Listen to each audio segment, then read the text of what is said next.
도로 어제보다 3도에서 5도 정도 높겠습니다. 서울 현재 기온은 영하 2.1도입니다. KBS 제1라디오 정오 종합뉴스 마칩니다. 아나운서 김윤주였습니다. KBS.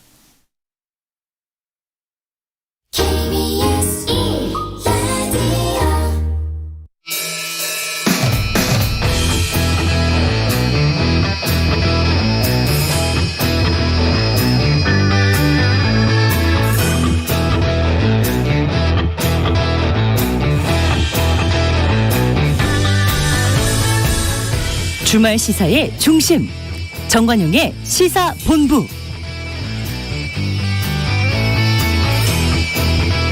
여러분 안녕하십니까. 새해 첫날 인사드립니다. 정관용입니다. 새해 건강하시고 행복하시기 바랍니다. 2022년 호랑이의 해죠. 이 용맹한 호랑이 기운이 코로나19를 포함한 여러 가지 힘든 일들을 싹 다 몰아내 줬으면 좋겠고요. 새해에는 우리 서로 험담, 싸움, 미움 이런 거 말고 공감, 협력, 호감이 가득한 그런 날이 많았으면 좋겠습니다. 그런데 지금 거대 양당 대선 후보들의 거친 말, 비호감 표현은 여전히 끊이지 않고 있죠. 그러다 보니 제3지대 후보들에 대한 관심이 높아지고 있어요. 최근 국민의당 안철수 후보의 상승세가 심상치 않고 그 때문인지 여야 모두 안철수 후보에게 러브콜을 보내고 있는 상황인데요. 그래서 잠시 후에 이른바 안철수의 멘토로 불렸던 분이죠.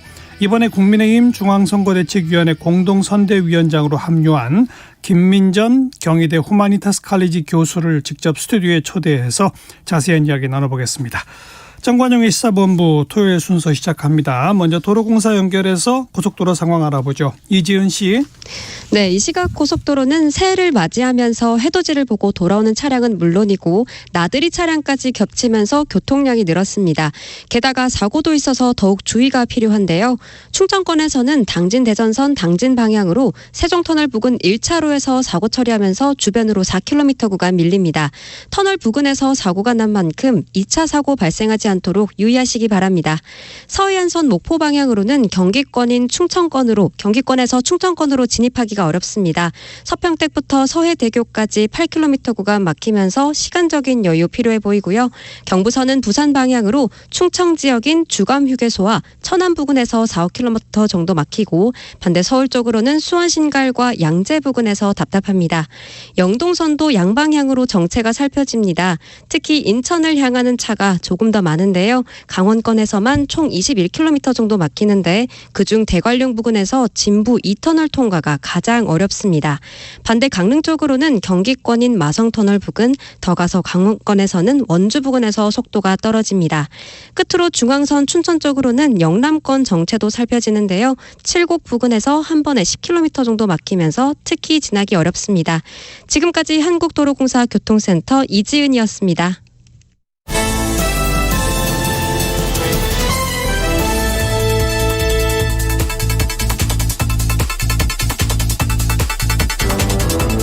주간 뉴스 브리핑. 경향신문의 박순봉 기자 전화로 연결하죠. 안녕하세요.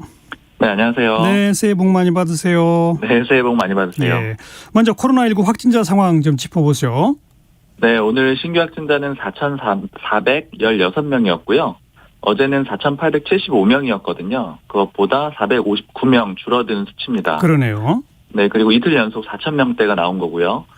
그리고 같은 요일을 좀 비교를 해봐야 되는데요. 일주일 전 같은 요일이 크리스마스 날 토요일이었거든요.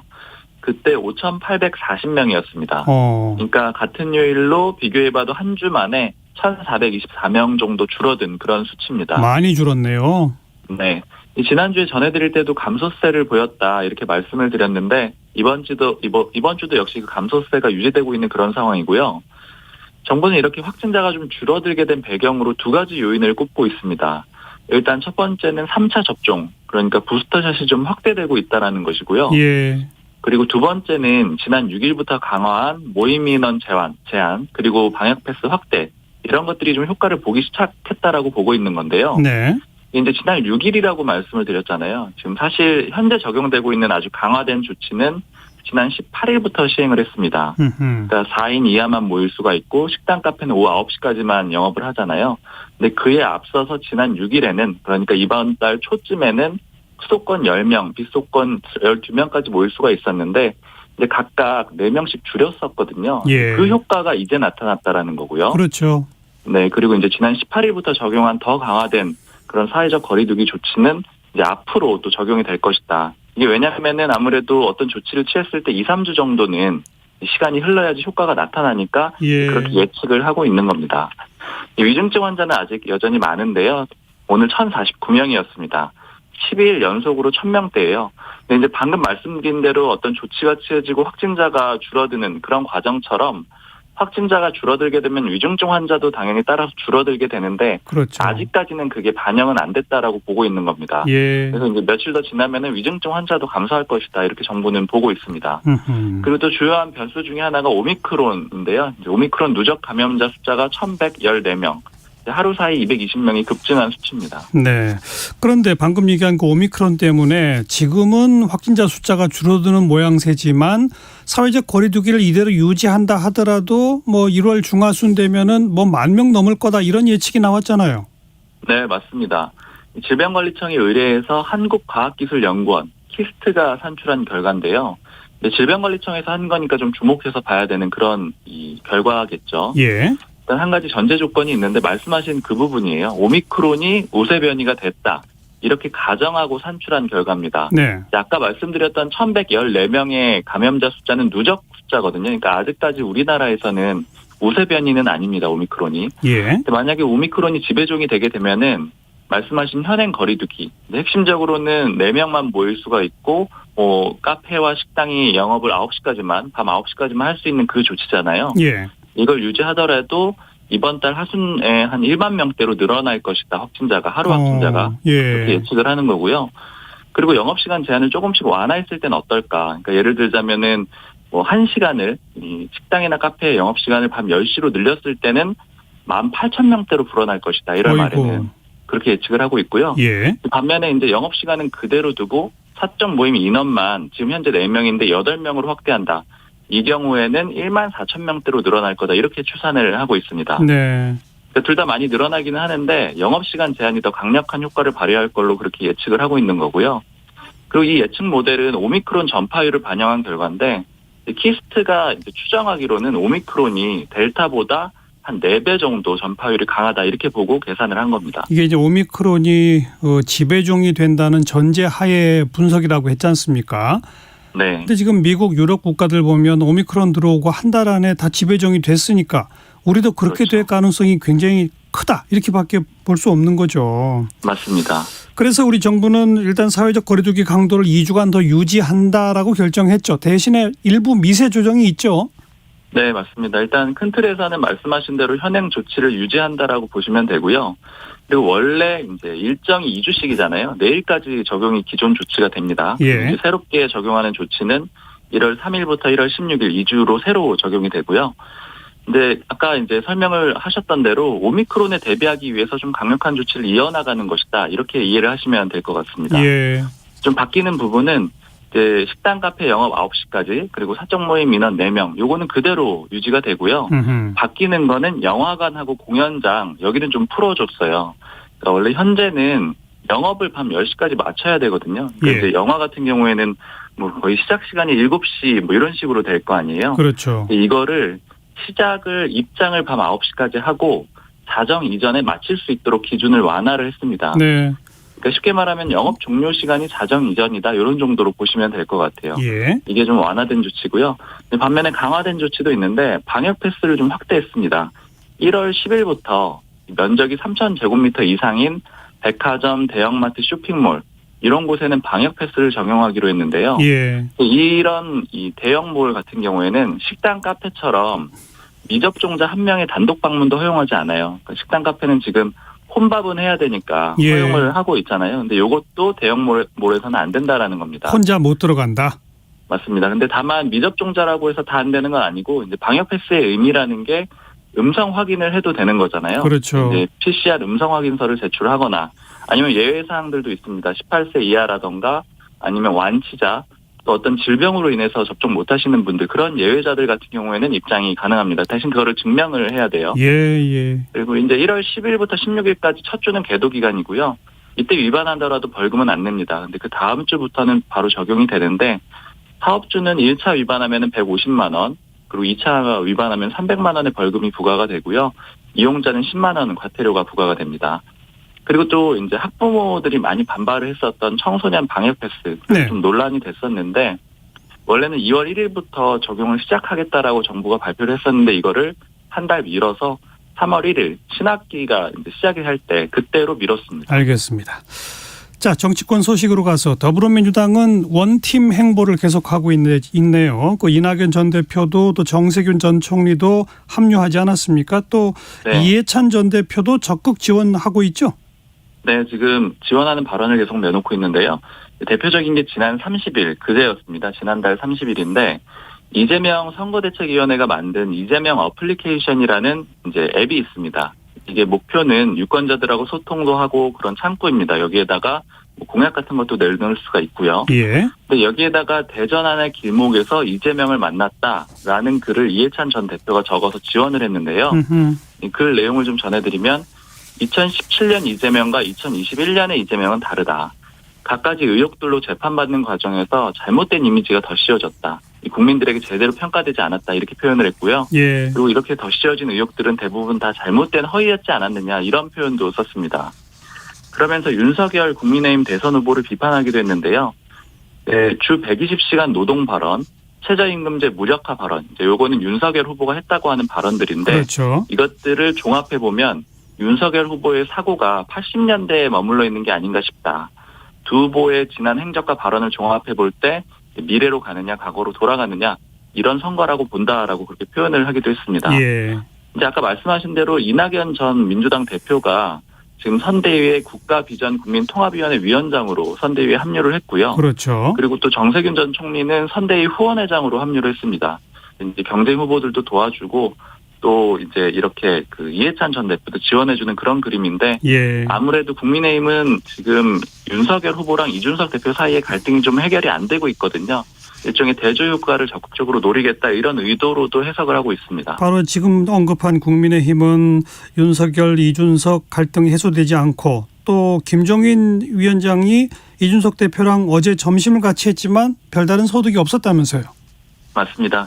이준석 대표가 그만둔 게 열흘 정도 돼요. 지난달 21일에 조수진 최고위원하고 갈등이 있어가지고 그게 일종의 촉발점이 돼서 선대위 직책을 모두 내려놨습니다. 예. 이후에 조수진 최고위원이 사퇴하고 사과를 하긴 했는데 이준석 대표는 이 조 최고위원과의 갈등뿐이 문제가 아니라 선대위 구조 자체를 바꿔야 된다. 이렇게 얘기를 하면서 복귀를 안 하고 있거든요.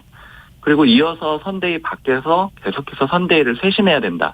이렇게 쓴소리를 하고 있습니다. 예. 그래서 당내 갈등 리스크다 이렇게 표현이 되고 있는데요. 어제 김종인 총괄선대위원장하고 이준석 대표가 만났기 때문에 혹시 막판 조율이 되지 않을까 이런 가능성이 거론이 됐는데 결과적으로는 안 됐습니다. 식사를 하고 나서 기자들이 입장을 물어봤는데 김종인 위원장은 이렇게 얘기를 했어요. 선대위에 돌아오고 안 돌아오고는 별로 의미가 없다. 이제 진척된 게 없다라는 그런 의미가 되고요. 그렇죠. 또 이준석 대표도 특기할 만한 입장 변화는 없고 상황 공유를 했다. 이렇게 얘기를 했습니다. 결국에는 아직 돌아올 만한 그런 변화는 없다라는 얘기가 되는 거고요. 네. 그리고 오늘 현충원 참배 자리가 있었거든요. 새해다 보니까요.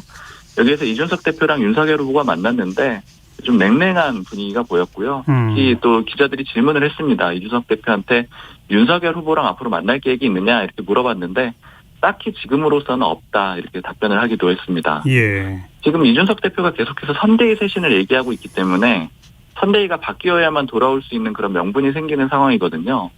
근데 윤석열 후보의 그제 발언을 보면은 대선을 70일 남기고 선대위 쇄신을 얘기하는 거는 악의적인 공세다 이렇게 표현을 했거든요. 그러니까 이 대표의 주장을 악의적 공세라고 표현한 거죠. 맞습니다. 그래서 완전히 두 사람 사이의 입장이 다르고 결국에는 갈등을 정리하지 못한 채 2022년을 맞게 됐습니다. 네. 그리고 또 경쟁 주자였던 홍준표 의원도 이제 대구 지역을 좀 도와주고 있기는 한데 직책을 맡긴 했는데 계속 비판적인 목소리를 내고 있고요. 또 유승민 전 의원 같은 경우에는 합류하지 않고 있거든요. 그렇죠. 경선 주자들 중에 원희룡 전 지사만 도와주는 상황이 됐고 아무래도 이렇다 보니까는 당내의 어떤 원팀 이런 과제가 해결이 안 된 그런 상태입니다. 알겠습니다. 양당의 상황 정리해 주셨고 그 사면된 박근혜 전 대통령 지지자와 주고받은 옥중 서신을 책으로 펴냈잖아요. 그 책의 주요 내용을 좀 전해 주시면. 네. 이 책 제목은 그리움은 아무에게나 생기지 않습니다이고요. 내용을 간단하게 짚어보면은 탄핵 과정과 재판의 부당성을 좀 많이 언급을 했습니다. 일단 박근혜 전 대통령이 자신이 탄핵된 거에 대해서 이렇게 표현을 했어요. 거짓은 잠시 사람들의 눈을 가리고 귀를 막아 세상을 속일 수 있겠지만 시간이 지나면 진실이 그 모습을 반드시 드러낼 것이다. 이렇게 얘기를 했고요. 결국 인정할 수 없다라는 의미가 되는 거고요. 예. 또 재판 과정을 두고는 제가 수많은 수모를 감수하면서도 일주일에 4번씩 감행하는 살인적인 재판 일정을 참아낸 것은 사법부가 진실의 편에서 시시비비를 가려줄 것이라는 믿음이 있었기 때문이었다. 하지만 그런 저의 기대와는 다르게 말이 되지 않는 이유로 추가 구속영장을 발부하는 것을 보고 정해진 결론을 위한 요식행위라는 판단이 들었다. 이렇게 얘기를 했거든요. 네. 이제 수사 과정도 부당하다라는 건데 특히 이때가 2017년 10월로 추정이 됩니다. 박근혜 전 대통령의 추가 구속영장이 발부됐을 때인데 예. 당시에 이 서울중앙지검장이 그러니까 이제 주도했던 그곳이 바로 윤석열 후보가 당시 지검장이었거든요. 그랬죠. 네, 그래서 아무래도 이런 부분도 좀 주목이 되고요. 네. 다만 윤석열 후보에 대한 직접적인 발언은 없었어요. 아직 책에 나온 것은 없고요. 대신에 이 윤 후보의 측근으로 꼽히는 게 권성동 장제원 의원이잖아요. 예. 이 두 사람에 대해서는 비판적인 목소리가 있었는데 지지자가 보낸 편지에서 권성동 장제원 의원이 탄핵 과정에서 주도적인 역할을 했다. 이렇게 거론을 한 거에 대해서 박근혜 전 대통령이 이렇게 답변을 합니다. 거짓말로 속이고 선동한 자들은 누구라도 언젠가 대가를 치를 것이다. 이렇게 답변을 했기 때문에 아무래도 예. 그 사람을 좀 비판한 걸로 그렇게 해석이 됩니다. 뭐 그런 옥중서신 책 내용 등등을 두고 윤석열 후보는 뭐라고 하고 있나요? 네, 어제 충북 일정을 했는데 기자들이 역시 질문을 했거든요. 네, 이 책은 아직 못 읽어봤다라고 하고요. 수사 과정이 부당하다라고 한 거에 대해서는 공직자 신분으로서 법 집행을 한 부분이다. 이렇게 답변을 했습니다. 그리고 그때는 공직자였고 저는 지금 정치인이다 이런 얘기도 했는데 예. 이 표현을 좀 전해드리면 공직자 신분으로서 법 집행을 한 부분과 정치인으로서 국가를 위해서 크게 기여하신 분들에 대한 평가 그리고 국민의 평가 이런 걸 생각해야 되는 입장이다. 지금 좀 입장이 다르다 이런 얘기를 했고요. 그러면서 박근혜 전 대통령의 건강 회복, 빠른 쾌유를 늘 빌고 있다 이런 얘기도 했습니다. 예. 자, 그 여론조사 결과가 계속 발표가 되고 있는데 뭐 최근에는 이재명 후보가 다소 좀 앞서는 쪽이 보도가 많은 것 같고 하지만 또 하나 눈에 띄는 게 안철수 후보의 지지율이 오르는 거죠. 네, 지금 여러 여론조사에서 상승세를 보이고 있는데요. 일단 오늘 발표된 거 하나 말씀을 드리면 예. 한국리서치가 한국일보 의뢰로 조사한 결과인데요. 지난 29일부터 이틀간 조사한 내용이고요. 이재명 후보가 여기에서 34.3% 얻었고요. 윤 후보는 윤석열 후보는 28.7%를 얻었습니다. 두 후보의 지지율 격차는 5.6%포인트고요. 이거는 이제 오차 범위 내에 있습니다. 오차 예. 범위 내에서 이재명 후보가 앞서는 거죠. 예. 그리고 여기에서 말씀하신 안철수 국민의당 대선 후보는 9.0%의 지지율이 나왔어요. 9%. 그다음은 네. 그다음은 심상정 정의당 후보 4.5%였습니다. 이제 9%는 조금 유의미한 수치로 많이 상승했다라고 볼 수가 있고요. 그렇죠. 이런 수치는 다른 여론조사에서도 좀 나오고 있는데 어제 발표된 여론조사는 한국갤럽이 서울신문 의뢰로 지난 27일부터 이틀간 조사한 거거든요. 예. 여기에서는 안철수 후보가 9.3% 지지율이 나왔습니다. 더 자세한 내용은 중앙선거 여론조사 심의위원회 홈페이지 보시면 되는데요. 예. 어쨌든 지금 전체적으로 안철수 후보의 지지율이 조금 상승하고 있다라는 것은 일종의 흐름이고요. 이게 아무래도 역대급 비호감 대선이다 이런 표현들도 요즘 많이 하잖아요. 네. 그러니까 거대 양당 후보에 대한 그런 뭐 가족 리스크라든가 여러 가지 의혹들이 나오면서 빠진 지지율이 삼지대로 좀 모여가는 그런 모습으로도 보입니다. 예. 아무래도 안 후보의 몸집이 커지다 보니까는 여야가 로브콜도 하고 있는 그런 상황인데요. 윤석열 후보 같은 경우에는 그제 국민의힘 대구시당 기자간담회를 했는데 여기에서 안 후보와 소통을 할 생각을 가지고 있다. 또 안 후보는 정치 발전에 역할을 많이 해오셨고 비중 있는 정치인이다. 좀 긍정적으로 얘기를 했습니다. 예. 그리고 또 송영길 민주당 대표는 그에 앞서서 계속해서 안 후보에게 일종의 러브콜을 보내왔는데 특히 어제 같은 경우에는 지금 안철수 후보가 단일화는 없다. 이런 입장을 내놓고 있거든요. 여기에 대해서 거절의 강도가 높지 않았다. 이렇게 얘기를 하면서 계속해서 또 공개 제안을 하고 있는 그런 상황입니다. 네. 그리고 지난 일주일 여야는 이 공수처의 통신 조회를 두고 공방이 치열했죠? 네. 그제 법제사법위원회 국회 상임위원회가 열렸었는데 여기 김진욱 공수처장이 출석을 했거든요. 여기에서도 여야 간의 공방이 아주 치열했었고요. 그리고 이걸 떠나서 지금 장 외에서도 계속해서 공방이 있는데 특히 윤석열 국민의힘 후보 같은 경우에는 페이스북에다 글을 써서 이러한 통신조회는 불법 행위다. 또 권위주의 독재 시대에나 있던 일이다. 공수처를 수사를 해야 된다. 그러니까 오히려 수사 대상이다. 이렇게 공격을 하고 있는 상황입니다. 예. 여야는 이제 공격 방어 이렇게 하고 있는데 주장하는 바를 좀 요약해서 말씀을 드리면은요. 국민의힘은 공수처가 광범위하게 통신조회 내역을 했기 때문에 조회를 했기 때문에 이게 문제가 있다라는 거고요. 특히 뭐 기자들도 포함되어 있다라고 하는데 국민의힘 의원들이 70명 이상 다수가 포함되어 있고 또 윤석열 후보 배우자 김건희 씨 그리고 김종인 총괄선대위원장도 대상이 됐다 그래요. 이걸 가지고 야당 사찰이다 이렇게 규정을 하면서 공수처장이 사퇴해야 되고 또 수사도 받아야 된다 이렇게 촉구하는 상황입니다. 그렇죠. 반면에 민주당은 두 가지 논리로 반박을 하고 있는데요. 일단 윤 후보가 검찰총장일 때도 검찰의 통신조회가 훨씬 많았다라는 거예요. 이런 점을 강조하고 있고요. 또 공수처의 통신조회는 합법적이기 때문에 이걸 사찰로는 볼 수가 없다 이렇게 맞서고 있습니다. 오히려 제도 개선해야 된다 이런 입장 내고 있고요. 예, 여야의 입장 차이는 잠시 뒤 2부 시간에 오늘 토요일 토론 각설하고 시간에 한번 집중 토론해 보도록 하겠고요. 그리고 앞으로는 만 18세만 되면 국회의원 선거에 출마할 수 있도록 법이 바뀌었죠? 네, 어제 본회의가 있었고 여기서 공직선거법 개정안이 통과가 됐는데요. 말씀하신 내용이 됐습니다. 국회의원 선거, 지방자치단체장 선거, 또 지방의회 의원 이런 선출직에 출마 가능 나이가 원래는 만 25세였거든요. 이걸 말씀하신 대로 만 18세로 낮췄고요. 예. 그래서 바로 내년 3월부터 적용이 돼요. 국회의원 재보궐선거랑 또 6월에 지방선거도 있거든요. 바로 적용이 되는데요. 일단 매년 선거 기준으로 보면은 2004년생부터 기회가 열리는 건데요. 2004년생은 이제 고3이 다수인 그 해거든요.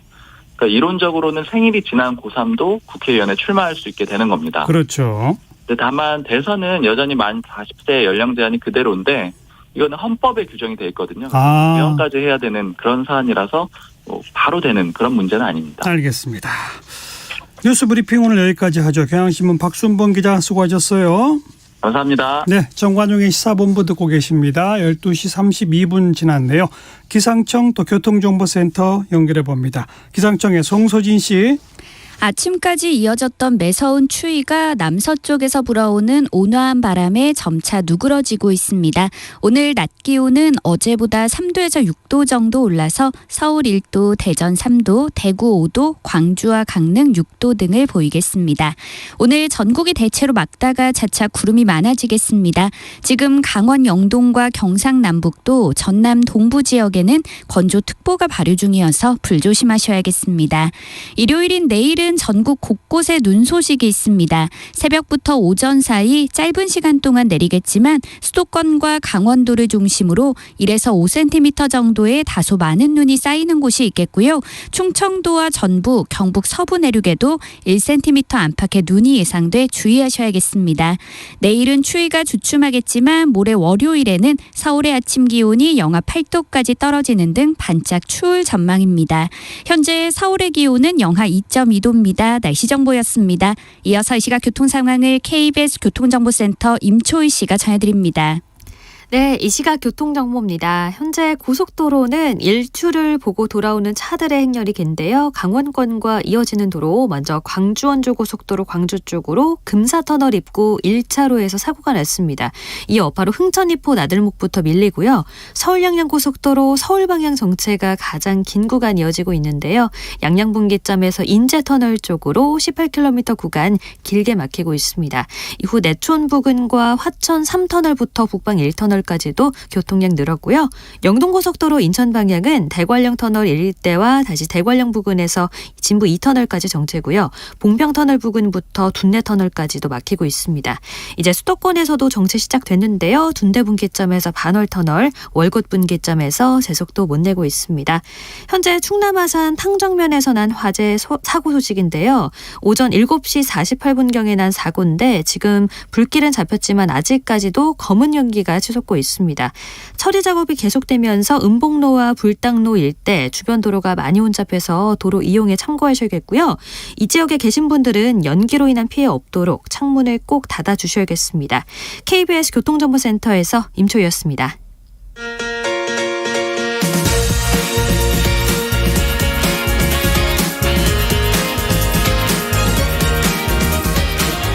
주말에도 쉬지 않는 뉴스 따라잡기. 주말 정오. 정관용의 시사본부. 네, 지난 2017년 대통령 선거 때 안철수 후보의 정치적 멘토다 이렇게 불리워졌던 분이 있었죠. 그런데 최근에 국민의힘의 중앙선거대책위원회 공동선대위원장으로 합류하신 분이 있습니다. 바로 경희대학교의 김민전 교수인데요. 오늘 스튜디오에 직접 좀 초대했습니다. 어서 오십시오. 네, 새해 복 많이 받으십시오. 새해 복 많이 받으시고 네. 오래간만에 뵙습니다. 네. 제가 다니는 곳마다 이 멘토다라고 하는 말을 교정하고 있는데요. 교정하고 있어요? 네, 그렇습니다. 아니죠. 제가 지지자죠. 어떻게 멘토이겠습니까? 근데 왜 그때 그런 표현을 글쎄요. 어느 언론에서 그 표현을 썼는지 모르겠는데 그 표현이 계속 쓰이고 있어요. 네. 그러니까 본인이 정정하기는 나는 당시 안철수 후보의 지지자였다. 네, 그 당시에도 그런 얘기했고요. 그 당시에는 지지자였는데 그 이후에도 그런 얘기하고 있고요. 지금도 저는 안철수 대표를 굉장히 높이 평가합니다. 네. 그럼 국민의당으로 가셔야지. 네, 그러나 저는 이번 선거에 있어서의 시대 정신이라고 한다면 그것은 정권 교체이다. 라고 생각합니다. 그래서 정권 교체를 위해서는 결국 윤석열 후보를 그야말로 위해서 선거운동도 하고 그를 위해서 노력해야 한다라는 생각을 했지요. 그러니까 안철수 후보는 당선될 가능성이 낮으니까 윤석열 후보가 오히려 당선될 가능성이 있으니까. 네, 꼭 그렇게 표현하는 것은 조금 옳지 않다고 말씀드렸고요. 제가 정권 교체가 시대의 정신이다 이렇게 말씀드렸는데요. 저는 안철수 후보는 미래를 보면서 미래 먹거리를 개발하고 이런 데는 굉장히 큰 장점이 있는 정치인이다. 이렇게 생각하는데요. 그러나 이 정부에 있어서 민주주의의 후퇴에 누가 가장 앞서서 싸웠는가라고 한다면 그것은 저는 윤석열 총장이다. 라고 생각하기 때문에 그가 가장 이번 선거에 있어서 핵심이 될 수밖에 없다. 또 그로 정권 교체가 되는 것이 당위성도 정당성도 다 있다. 이렇게 생각합니다. 여전히 안철수 후보는 존중하고 좋은 정치인으로 평가한다고 하셨는데 네, 그렇습니다. 두 분 사이의 관계도 쭉 이어져 왔었어요? 그 최근까지도? 안철수 대표. 네, 제가 작년이 아니라 지난달인가요? 안철수 대표의 선을 넘어서라고 하는 책에 그 북콘서트 사회도 해드렸습니다. 네. 그럼 이번에 국민의힘 선대위 공동선대위원장 제안을 받고 혹시 사전에 상의를 했나요? 안철수 후보랑? 좀 잔인한가요? 아니요. 잔인하지는 않습니다. 상의는 못 드렸습니다. 조금 죄송스럽더라고요. 그래서 상의는 못 드렸고 그러나 저는 안철수 대표도 제가 또 왜 그런 선택을 하는지 충분히 이해하실 것이다. 그런 생각을 하고요. 저는 안철수 대표도 저랑 굉장히 유사한 사고를 하신다라고 생각하는데요. 그것은 안철수 대표가 그동안의 정치를 해오면서 항상 균형추 역할을 했습니다. 이번에는 어느 쪽으로 균형을 잡아야 하느냐. 그런 면에서 이번만큼은 정권 교체가 필요하다라고 하는 것에 안철수 대표도 동의하실 것이다. 이게 저의 생각입니다. 그 선대위원장 맡고 나서 혹시 서운하다거나 이런 연락 온 적은 없고? 그렇지는 않습니다. 자, 그러면 우리 김 교수의 이번 참여의 첫 번째 동의는 문재인 정부의 민주주의 파괴가 너무 심각하기 때문 이거네요. 네, 그렇습니다. 어떤 점이 가장 많이 파괴됐다는 거죠? 사실 이제 민주주의 파괴와 더불어서 그야말로 우리 젊은 세대들의 미래를 너무 앞당겨서 가불해서 쓴다. 이게 이제 저의 분노의 지점이다. 이렇게 말씀드리겠고요. 민주주의 파괴와 관련해서는 굉장히 많은 얘기들을 드릴 수가 있습니다만은 윤석열 총장 당시에 하나의 예를 든다라고 하면 지난 2018년 지방선거에서 울산시장 선거에 대한 청와대의 8개 조직이 그야말로 선거에 개입했다라고 2020년 1월 달로 제가 기억하는데요. 기소를 했습니다. 근데 그와 관련된 재판이 전혀 이루어지고 있지 않아요. 물론 1차 공판이 있었다. 그리고 난 이후에 판사가 바뀌었다. 이런 기사들은 있습니다만은 이미 이제 벌써 지방선거가 내년이면 지방선거도 있잖아요. 예. 사실상 송철호 시장은 임기를 다 해가요. 그럼에도 불구하고 아직 제대로 된 재판도 없다. 이게 정말 정상적인 사회일까? 라는 생각을 할 수밖에 없고요. 뭐 가장 최근에 근데 나온 그건 사실은 뭐 정권 행정부와 무관한 사법부의 일 아닌가요? 사법부의 일이니까 행정부와 무관하다 꼭 이렇게 얘기할 수 있을까요? 사법부의 수장은 누가 그런 임명하는가요? 의미에서 민주주의의 파괴다. 그렇습니다. 상권 분리까지 훼손되고 있다. 네, 그렇습니다. 뿐만 아니라 가장 최근에 나오는 뉴스들로 얘기를 드린다라고 하면 과연 공수처가 야권 대선 후보의 본인은 물론이고 부인까지 또 야권 의원의 뭐 80여 명의 전화번호를 그건 또 물론이고 기자분들까지도 140여 명을 이렇게 전화번호를 다 뭐 사찰한다. 예. 이게 과연 있을 수 있는 것인가? 저는 그 중에서도 가장 분노의 지점이라고 한다면 알겠습니다. 그야말로 공수처에서 이승윤 지검장에 대한 황제 조사에 대한 보도를 한 기자의 가족분들까지도 전화번호를 사찰했다. 이게 과연 있을 수 있느냐? 네. 저는 한도 없이 얘기할 수 있다고 생각하는데요. 좋습니다. 그러면 이제 이렇게 질문을 드려볼 수 있는 게 이제 김민정 교수는 뭐 워낙 한국 정치를 전공하고 오래전부터 정치 평론도 오랫동안 해오셨고 전 정권으로 돌아가 봅시다. 이명박 정권, 박근혜 정권 때의 민주주의 파괴라고 하는 정도와 문재인 정부의 민주주의 파괴를 한 비교해 볼 필요가 있고 제가 그렇다고 해서 만약 김 교수가 지적하는 문재인 정부의 민주주의 파괴는 상대적으로 박근혜 정부 때보다 덜했다고 해서 좋다는 의미는 아닙니다만 그런데 지금의 선택하신 국민의힘은 이명박 박근혜 정권과 궤를 같이 해온 정당이란 말이죠. 과연 이 정당이 집권하면 지금보다 민주주의 파괴를 덜 하겠느냐. 과거 사례를 볼 때 이렇게 질문드립니다. 네, 첫 번째 질문은 이렇게 답변을 드리고 싶은데요. 윤석열 후보 본인이 사실 2012년 대선에 있어서의 국정원의 대선 개입 등에 대한 수사를 진행했습니다. 그 당시에도 굉장히 외압이 많았었지요. 그럼에도 수사를 했던 분이고요. 예. 또 마찬가지로 문재인 정부에 있어서도 제가 2018년 지방선거에 청와대에 개입 얘기를 드렸습니다만 이거 역시도 엄청난 외압에도 불구하고 수사를 했던 해서 분이다. 기소를 했죠. 네, 그런 분이라고 한다면 과거에 이명박 박근혜 정부 때하고 비교해봐라. 이 얘기는 저는 일단 옳지 않다라고 생각하고요. 윤석열이기 때문에 다르다. 그렇습니다. 근데 또 두 번째는 저는 박근혜 정부보다도 이 정부에 와서 훨씬 더 민주주의가 후퇴했다. 라고 생각합니다. 예를 든다라고 하면 이재명 후보와 관련해서도 아직 그 부분은 조사가 제대로 이루어지지 않았습니다만은 사법거래 특히 대법원에서 대법원 법관이 사법거래를 한다. 이런 거 우리 상상해 본 적이 없잖아요. 그런 의혹조차도 있는 것이 사실이고요.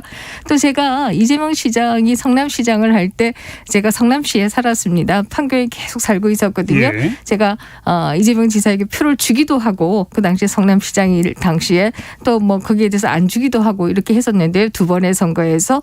근데 지방 성남시 의회의 야당 소속 의원이 수십억을 받고 당적을 바꿨다. 이런 지금 의혹이 있는 거 아니에요? 제대로 지금 수사를 이루어지고 있지 않습니다만은. 전부 언급하신 것들은 의혹 내지 논란입니다. 현재까지는. 제대로 지금 수사가 안 되고 있는 거죠. 저는 그것도 문제라고 생각합니다. 그런 의미에서 박근혜 정부 때보다 더 심하다. 네, 그렇습니다. 그런데 그런 일을 우리가 상상해 본 적이 있었던가. 민주화 초기만 해도 당적을 바꾸고 뭐 이런 경우들이 있었습니다만은 적어도 포스트 상김 시대에 와서는 돈을 받고 당적을 바꾼다. 이런 의혹이 나온다. 이건 한국 민주주의에 분명히 굉장히 큰 문제점이 있다라고 생각합니다. 그리고 윤석열 후보기 때문에 민주주의는 지켜낼 것이다. 네, 그렇습니다. 근데 과도한 검찰주의 때문에 민주주의에 위협이 될 위험 같은 건 느끼지 못하세요? 검찰주의라고 하는 게 과연 무엇인가 저는 좀 의심의 여지가 있고요. 검찰을 악마화하는 것도 마찬가지로 저는 문제다 이렇게 생각을 하는데요. 이 정부에 있어서 민주주의 후퇴에 모두가 입 닫고 있고 아무도 말 제대로 못할 때 그래도 검찰은 자기의 할 바를 했다라고 한다면 그것은 우리가 높이 평가할 수밖에 없는 것이 그럴까요? 아닌가. 그건 뭐 국민적 평가는 다를 수 있을 네. 것 같고. 근데 최근에 이 윤석열 후보의 발언들을 보면 뭐 공수처에 대해서 미친 짓이라는 그 격한 표현을 쓰기도 하고 문재인 정부의 여러 그 공직자들을 삼류 바보들을 데려다 썼다고 표현을 하고 그리고 이 정도 되면 선거도 할 필요 없고 정권 내놓고 물러가야 한다. 이 선거할 필요도 없다는 조차의 인식 같은 게 민주주의적 인식에서는 있을 수 없는 거 아닙니까? 그 선거를 할 필요가 없다. 이게 정말 선거를 하지 말자. 뭐 쿠데타를 하자 이런 얘기 아니잖아요. 이제 그런 것은 비유법인데 그렇게 말씀하시면 물론 뭐 정 앵커는 그런 뜻으로 하신 얘기는 아닌 것은 알고 있습니다만은 저는 보통 분이 그렇게 얘기하면 문해력이 부족한 것이 아니냐. 오히려 이렇게 얘기가 하고 싶어지고요. 정권 교체론 심판론을 강조하기 위한 표현일 뿐이다. 그렇습니다. 선거를 하기 위해서 나왔는데 뿐만 아니라 뭐 국민의힘에 들어가서 아주 지난한 경선을 거치면서 알겠습니다. 여기까지 왔는데. 그 개인적으로 윤석열 후보를 좀 과거부터 만나보신 적이 있으세요? 아니요. 아직 단 한 번도 못 뵀습니다. 아 그래요? 네. 제가 선대위에 처음 하루 갔었고요. 이번 뭐 한 번 갔었는데 그때는 후보가 경상도 지역에 대구 경북 지역에 가 있었어요. 아직 한 번도 못 뵀습니다. 만나본 적은 없으나 그동안의 행적을 볼 때는 민주주의를 지킬 대안으로 본다. 그렇습니다. 한마디로 말하면 그거네요. 네. 근데 최근에 지지율가 뚝뚝뚝 떨어지는 이유는 뭘까요? 사실 이제 저와 마찬가지로 윤석열 후보에 대한 저는 기대가 굉장히 컸다 이렇게 생각하고요.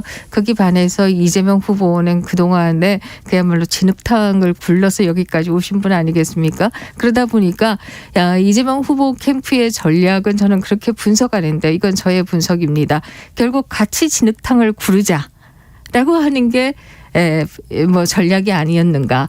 그렇기 때문에 윤석열 후보에 대해서도 또 그 부인에 대해서도 사실 윤석열 후보의 경우에는 지금 뭐 별다른 게 탈잡을 게 없잖아요. 그러니까 주로 부인에 대해서 엄청난 네거티브를 진행했고 그것이 결과적으로 백지인 분한테 그렇게 하면은 이게 뭐야 우리가 알던 분이 맞나? 이런 생각이 들기 때문에 오히려 타격을 조금 더 받는다. 이런 측면이 하나 있고요. 부인에 대한 네거티브라고 표현하셨는데 본인이 이 사과까지 직접 할 정도로 귀책 사유가 있었던 거 아닌가요? 그냥 저는 전혀 근거 없는 네거티브라고 말할 수는 없나요? 네, 저도 동의합니다. 이력서에 대해서 완벽하게 정확하게 썼다 이렇게 생각하지 않고요.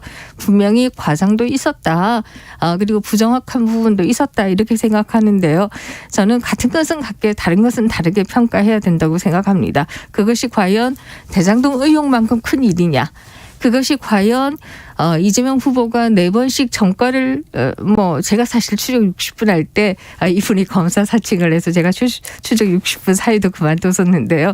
어쨌든 그런 뭐 4번의 전과만큼 그게 심각한 문제냐라고 한다면 저는 그렇지는 않다고 생각합니다. 네, 그러니까 김건희 씨 등에 대한 야권의 공세가 지지율을 떨어뜨렸다. 첫 번째. 여권의 공세가. 여권의. 두 번째는요? 두 번째는 뭐 이 당내 갈등의 문제가 존재하는 것이죠. 결국 이준석 대표가 2번씩이나 가출한 문제, 이 문제가 야권 지지자들을 굉장히 분노하게 하고 있는 것도 사실이고 또 냉담하게 만드는 것도 사실이다. 이 문제 역시도 상당한 영향을 주고 있다 이렇게 생각합니다. 그럼 그 야권 내부의 갈등은 누구 잘못이라고 보세요? 사실 저는 뭐 이것은 거의 뭐 100% 당대표의 규책 사유다 이렇게 생각합니다. 그래요? 첫 번째 가출을 했을 때만 해도 뭔가 문제가 있겠지. 그래서 이제 뭐 울산 회동이라고 하는 것도 있지 않았습니까? 근데 두 번째 가출은 도대체 왜 가출이 일어났는지 도무지 이해할 수 없는 상황이다. 본인의 표현에 의하면 선대위원장의 명이 제대로 작동하지도 않고 뭐 이렇게 되는 그 구조에서는 이 선대위에 있어봤자 역할이 없다 이런 거 아닙니까? 글쎄요. 뭐 계속해서 메모드 말씀을 하시더라고요. 과거에는 우리가 맘부스라고 표현했는데 요즘 메모드라고 하더라고요. 그러니까 뭐 메모드 얘기를 하시는데 제가 선대위 가보니까 아주 단촐해요. 어디에 메모드가 있나. 생각을 가서 찾아봤는데 메모드는 그냥 코끼리도 존재하지 않는. 조직도나 이 명단을 보면 사실 많긴 많죠. 사무실이 안 나오는지 모르겠습니다만. 이재명 후보 캠프에 비교한다라고 하면 아주 단출한 편이다. 이렇게 얘기 드릴 수 있고요. 사실 뭐 지금 당대표의 지금 행동은 상당히 이해할 수 없는 부분이 있는 것은 사실이다. 라고 얘기 드릴 수 있죠. 100% 귀책 사유는 이준석 대표에게 있다. 내가 뭐 100%라고 말씀을 드리지 않지만 아주 중대한 문제인 것은 사실이다. 더더욱이나 국민들은 왜 당내에서 서로 싸우냐 이거 제일 싫어하시는 거거든요. 근데 이런 일이 일어나니까. 알겠습니다. 근데 후보로서는 그렇다라고 해서 어떻게 할 수 있는 방법도 없잖아요. 자, 윤석열 후보 지지율이 빠지면서 안철수 후보 지지율이 오르는 게 최근 여론조사 결과의 유의미한 특징이거든요. 네. 그게 결국은 윤석열 후보에서 빠진 지지도가 그리 같다고 보세요? 뭐 여론조사상으로 그렇게 읽을 수밖에 없고요. 또 그것은 다르게 해석한다라고 하면 결국 정권 교체를 바라시는 분들은 여전히 바라는데 네. 후보가 좀 잘해줬으면 좋겠다. 혹은 나아가서 캠프가 좀 잘했으면 좋겠다. 이런 바람의 표현이라고 생각합니다. 그러면 단도직입적으로 네. 윤석열 안철수 단일화 됩니까? 저는 당위라고 생각합니다. 당위? 네, 되어야만 한다. 그것은 그동안에 작년부터 해서 정권 교체를 바라는 지지율이 뭐 55%쯤 되어 왔습니다. 막 각종 여론조사를 보시면 거기 반해서 정권 유지를 얘기하시는 분들은 40%가 채 안 됐어요. 물론 조사마다 업앤다운은 있습니다만은 예. 그 바람을 저는 윤석열 후보도 안철수 후보도 최대한 이룰 수 있도록 노력해야 한다라는 생각입니다. 그 당위로서의 후보 단일화에 김민정 교수가 역할을 하시게 될까요? 아니요. 저는 역할을 할 수 있는 공간이 아니라고 생각하고요. 뭐 정앵커님도 잘 아시겠지만 이것은 후보들이 얼마나 시대적인 사명을 자각하시느냐 그리고 두 분이 얼마나 신뢰를 쌓느냐 이것이 중요한 요소다 이렇게 생각합니다. 김종인 위원장, 이준석 대표 등은 그동안 안철수 후보와의 단일화 등에 대해서 뭐 아주 이런 지하에 부정적이었는데 좀 바뀔까요? 뭐 김종인 위원장은 조금 바뀌어 네, 반응이 김종인 위원장의 말씀은 뭐 최근에 뉘앙스도 그렇고 워딩도 상당히 바뀐 것으로 알고요. 이준석 대표는 정말 승리를 원하시는지는 제가 잘 모르겠습니다. 그렇기 때문에 저는 뭐 이준석 대표는 후보도 대표는 대표의 일을 하고 선대위는 선대위의 일을 한다라고 궁여진책으로 말씀을 하셨는데요. 그렇게 할 수밖에 없는 게 아닌가. 그렇다라고 해서 과거에 뭐 용팔이처럼 대표를 쫓아낼 수도 없는 것이고 지금과 같은 민주사회에서 이런 상황에서는 뭐 각자가 각자의 역할을 할 수밖에 없는 거 아닐까 생각합니다. 이준석 대표를 두고 지금 승리를 정말 바라는 건지 잘 모르겠다? 네, 저는 그렇습니다. 그럼 왜 저런다고 보세요? 네, 글쎄요. 뭐 대부분이 가지고 있는 야권 지지자들이 가지고 있는 의문점이 아닐까 하는 생각을 하고 있죠. 근데 이제 뭐 일부 중도층에서는 이준석 대표의 주장이 옳다. 지금 윤석열 후보와 현재 기존의 선대위가 중도층으로 외연을 확장시키는 그런 큰 선거 전략을 짜고 일사불란하게 움직이질 못하고 있다라고 인식하는 층도 있지 않습니까? 네. 그 말씀도 저는 맞다고 생각하고요. 그러면 그 일사불란하지 못함의 원인은 누가 가장 많이 제공하고 있는가? 이렇게 생각해 본다라고 하면 또다시 이제 답변은 되돌아가는 것이다.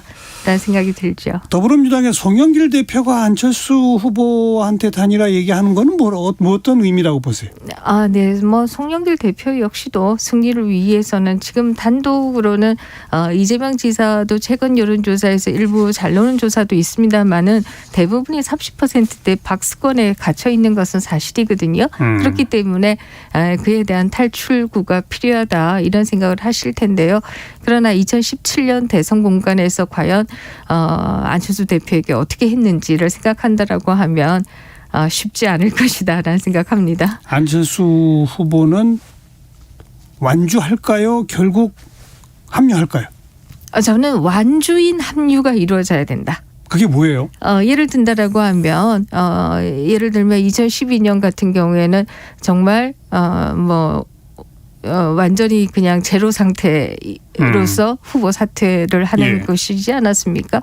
그러나 뭐 이것은 뭐 제가 앞에 말씀드린 것처럼 후보 간에 있어서의 신뢰가 중요하다 이런 말씀을 드렸는데요. 이 누구도 서로 지지 않는 다 플러스인 그런 연대가 일어날 수 있어야 된다 이렇게 생각합니다. 그럼 그게 가능합니까? 완주하면 결국 안철수 후보가 몇 %라도 가져가는 결과가 나오는 거예요? 네. 그게 아니라 완주라고 하는 표현이 대선이란 뜻이 아니라 맨 마지막에 네, 뭐 그런 뜻이 아니라 결국은 같이 뛰는 형세가 되어야 한다 이런 뜻이죠. 언제 단일화가 되든 결국 선거를 마지막까지 같이 뛴다. 누구로 단일화가 되든 그러니까요. 단일화가 되고 난 이후에도 같이 뛰는 것이다. 너무나 그야말로 이 아름다운 단일화가 알겠습니다. 일어나도록 해야 한다. 그것은 당위다라고 한 것이고 네. 그거는 후보들의 판단에 달렸다. 네. 내 역할은 여지는 없다. 네. 오늘의 말씀은 그렇게 요약할 수 있겠네요.